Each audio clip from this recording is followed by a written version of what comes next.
अहिल्यानगर जिले के पारनेर तालुका के विरोली गांव के जवान प्रशांत अशोक बुचड़े का नागालैंड में ड्यूटी के दौरान निधन हो गया।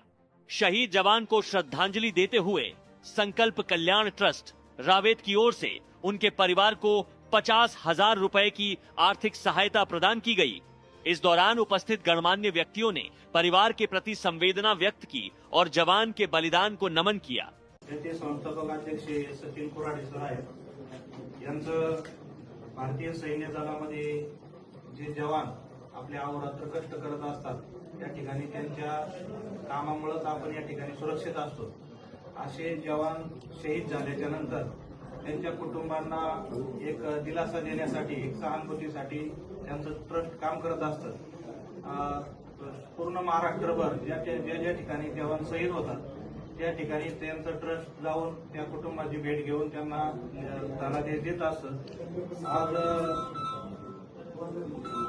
आपल्या तालुक्यातील विरोली गावचे वीरपुत्र जवान प्रशांत अशोक बुचडे हे नागालँड या ठिकाणी फेब्रुवारी महिन्यामध्ये त्यांचं दुःखद निधन झालं आणि म्हणून त्यांच्या कुटुंबियांना संकल्प कल्याण ट्रस्ट रावेत पुणे यांच्याकडून आपल्या तालुक्याचे माननीय आमदार काशीनाथ दाते सर आणि निवृत्त सहाय्यक पोलीस आयुक्त पद्माकर गणवट साहेब त्याचबरोबर उपस्थित आपल्या सर्वांच्या वतीनं या ठिकाणी या कुटुंबाला मानवंदना देण्यासाठी धनादेश 50,000 रुपये आपल्या पारनेर नगरचे लोकप्रिय आमदार माननीय काशीनाथ दाते सर यांना मी विनंती करतो की त्यांनी हा धनादेश त्या कुटुंबाला सुपूर्द करावा।